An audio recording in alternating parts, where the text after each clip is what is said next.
और वेद पुराणों ने सब कारण जानते हुए कारण बताए और भजन के प्रभाव भांति बहुभाषा, बहुत प्रकार से भजन के प्रभाव को बताया। एक अनीह अरूप अनाधार, आज सच्चिदानंद पर धामा। एको ब्रह्म दूजो नास्ति, एक अनीह अरूप जिसका कोई रूप नहीं है, अनामा जिसका कोई नाम नहीं है, अज जिसका आदि और अंत नहीं है, सच्चिदानंद वो सच्चिदानंद, वो सच्चा आनंद जो भगवान के गुणानुवाद गाता है, भगवान का स्मरण करता है, भगवान में अपने आचरण को ढालता है, जो सच्चा आनंद उसे वो प्राप्त होता है। वो सांसारिक जीवन के और अन्य किसी संसाधनों में वो आनंद प्राप्त नहीं होता। यही है सच्चिदानंद पर धामा, परम श्रेष्ठ जिनका धाम है वो ब्रह्मो एक, एको ब्रह्म दूजो नास्ति, वो ब्रह्म एक है जिनकी मैंने रचना, भगवान बाबा तुलसीदास जी ने रचना की है। एक अनीह अरूप अनामा, जिसका ना कोई रूप है, ना कोई रंग है, ना नाम है, वो है ब्रह्म। अज सच्चिदानंद परधामा, जिसका श्रेष्ठ परम धाम है। अब प्रश्न आता है कि जिसका रूप नहीं, रंग नहीं, नाम नहीं, फिर किस मूर्त के रूप में? भगवान ने तो कई बार कई नामों से भगवान को जाना जाता है। ये निराकार साकार कैसे? आगे हमारे तुलसीदास जी ने बताया है, व्यापक विश्वरूप भगवान, वो परम धाम वाले ब्रह्म जो एको ब्रह्म है, पूरे विश्व रूप में व्यापक है।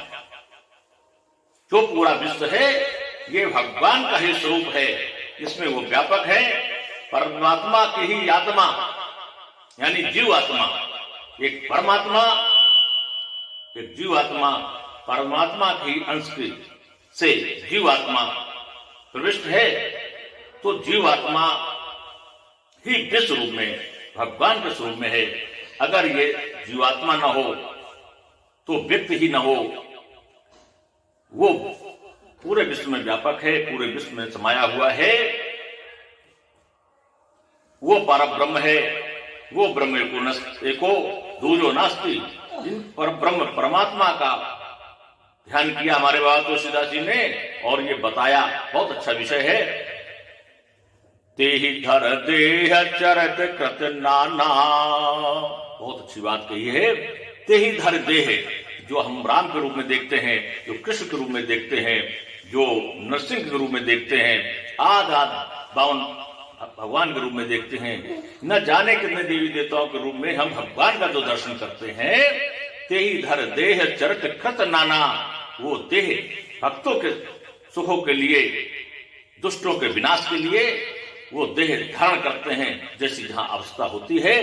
और कृत नाना, और अपनी लीलाएं करते हैं। चरित्र कृत नाना, अपनी लीलाएं करते हैं, लीलाओं से समाज को अच्छा संदेश देते हैं, बुरे काम का परिणाम का संदेश देते हैं, अच्छे काम का परिणाम का संदेश देते हैं। ये प्रभु को लीला करनी पड़ती है। ये तेहि धर देह चरित्र, ये अपनी देह धारण करते हैं। ये अजन्मा है, इनका कभी जन्म नहीं होता, ये प्रकट होते हैं, फिर भी जरूरत पड़ती है तो ये जन्म भी लेते हैं भक्तों के लिए। जैसे हमारी देवकी ने वरदान मांगे, मैं भगवान आपको बेटे के रूप में देखना चाहती हूं। यशोदा ने वरदान मांगे, भगवान ने सबको संतुष्टि के लिए यथोचित वरदान दिए। समय आने पर मैं सारे सुख दूंगा। देवकी से कहा, मैं बेटा बनकर तुम्हारी गोद में आऊंगा। मां यशोदा से कहा, मैं तुम्हारी गोद में खेलूंगा। सबको इन्होंने वरदान दिए।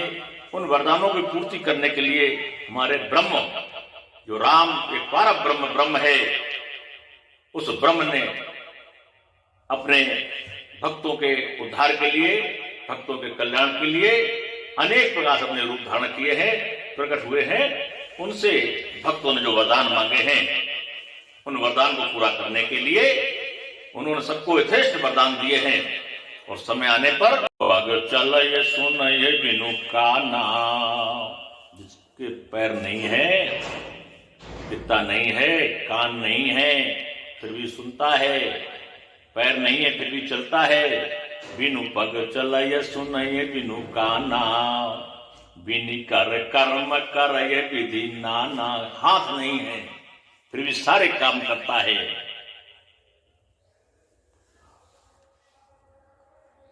बिनु पग चलय सुनय बिनु काना, बिन कर कर्म करय विधि नाना। आनन रहित, मुख नहीं है, आनन रहित सकल रस भोगी, बिनु वाणी वक्ता बड़ जोगी। ग्राह्य घास बिनु वास असेखा, है यह सब भांति अलौकिक करनी। महिमा जाता सुजाय नहीं वरनी। इस प्रकार से अलौकिक करनियां है हमारे पार ब्रह्म परमात्मा की। जो ब्रह्म एक है उसकी ये करनी है जिसको अलौकिक करने को वर्णन नहीं किया जा सकता है। बहुत प्रकार से इस प्रकार से उनके कार्य हैं। तो भक्तों के लिए, भक्तों को उद्धार के लिए, दुष्टों के संहार के लिए ब्रह्म अपने स्वरूपों में देही धर देह देह रूप धारण करता है। चरित्र कृत नाना, अनेक प्रकार से चरित्र करता है, लीलाएं करते हैं, ऐसी व्यवस्था है। ये सब जानते हैं कौन? सो केवल भक्त अनहित लागी। ये सब केवल भक्तों के लिए करते हैं। केवल भक्तों के लिए भगवान को सब करना पड़ता है। परम कृपाल प्रणत अनुरागी। प्रेम के प्रवण पावन पढ़ करके भगवान को अपन नियम को बदलना पड़ता है। जेहि जन परम ममतायत छो, जिस पर भगवान बहुत कृपा कर देते हैं। जेहि करुणा कर कीन न को, वो जिसमें दया कर देते हैं ऐसी करुणा कर, जेहि करुणा कर कीन न को। इसी प्रकार से दया कोई संसार का व्यक्ति नहीं करता है, ये केवल पारब्रह्म परमात्मा ही करते हैं।